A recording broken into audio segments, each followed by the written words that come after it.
Merci, monsieur le député. La parole est à monsieur Alain Tourret pour le groupe radical républicain démocrate et progressiste et pour 10 minutes.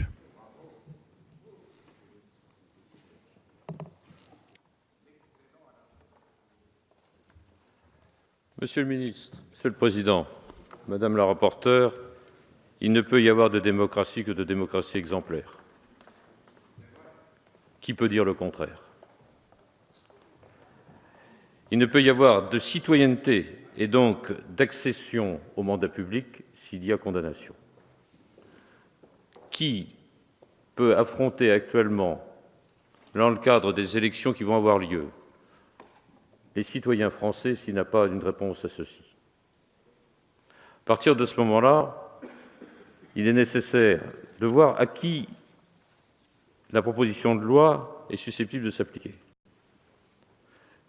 C'est dans le cadre de l'élection, donc de l'éligibilité. Je note que les ministres ne sont pas soumis aux obligations que nous allons voter.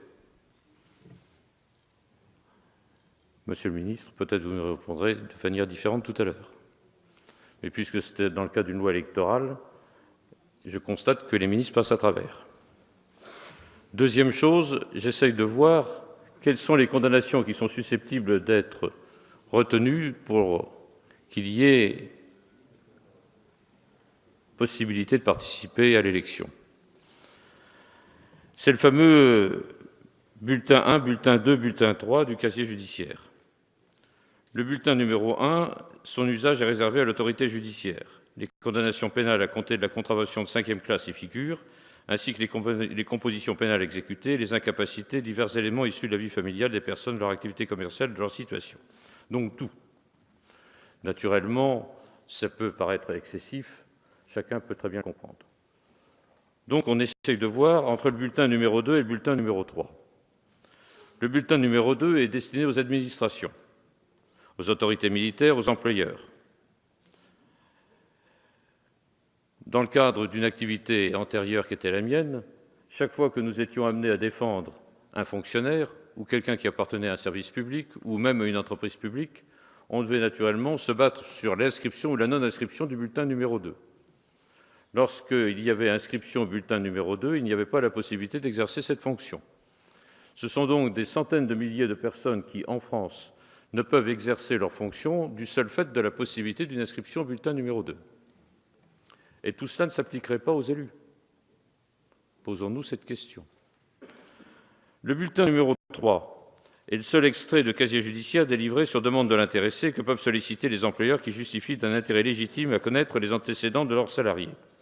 Il ne fait apparaître que les sanctions les plus graves, à savoir les condamnations à une peine d'emprisonnement ferme de plus de 2 ans ou d'une durée inférieure si le juge qui en a ordonné l'inscription, ainsi que les condamnations à des interdictions, d'échéance ou d'incapacité prononcées sans sursis. Alors à partir de ce moment-là, comment devons-nous réfléchir? Incontestablement, l'obligation de casier vierge, comme on le dit, est quelque chose qui est susceptible d'être retenu. Mais jusqu'où doit-on aller? Premier élément, il doit y avoir une réflexion la plus forte possible, alors même qu'elle ne va pas s'appliquer aux élections à venir. Prenons donc bien les situations suivantes.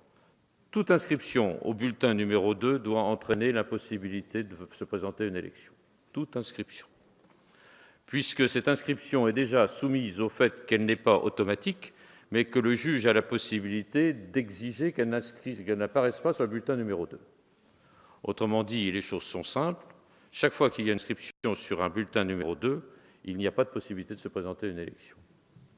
Deuxième solution, ce sont les infractions qui sont directement en liaison avec le code électoral, avec les infractions dissimulées, avec les infractions occultes. Ce sont des infractions graves, mais qui ne figurent pas obligatoirement au bulletin numéro 2. Pas obligatoirement. Donc c'est par leur nature même qu'elles devraient entraîner l'impossibilité de se présenter à une élection. Donc on doit distinguer 2 blocs d'infractions. Les infractions qui sont au bulletin numéro 2 et les infractions qui n'y sont pas, mais qui sont d'une nature telle qu'elles devraient y être par la gravité par rapport à ce que nous souhaitons, à savoir une république citoyenne. On peut estimer que c'est excessif. Je ne le crois pas. Nous sommes dans une situation actuellement telle qu'à quelques mois d'élections majeures, Et alors même que nous n'avons pas, et c'est peut-être notre tort, étudié de tels textes dès que nous avons été élus en 2012, on aurait dû le faire, je le regrette. On a eu les lois Sapin 2, c'est vrai. On va avoir la loi sur la prescription, c'est vrai. Mais nous n'avons pas tiré l'ensemble des conséquences de la situation qui faisait qu'un certain nombre de citoyens rejetaient leurs élus par le seul fait qu'ils n'avaient plus confiance en eux, car ils avaient été condamnés à un certain nombre de peines. Voilà pourquoi, Madame le rapporteur, j'estime que votre proposition est un progrès. J'estime que dans le jalonnement qui va avoir lieu dans les mois à venir, il serait bon de reprendre le texte et d'aller plus loin dans le sens que j'indique, à savoir inéligibilité pour toute personne qui a une condamnation sur le casier numéro 2, inéligibilité pour toute personne qui a une condamnation relative à un délit électoral ou un délit constitué par une infraction occulte ou dissimulée. Bien évidemment, nous voterons votre texte. Je vous en remercie. Merci, monsieur le député.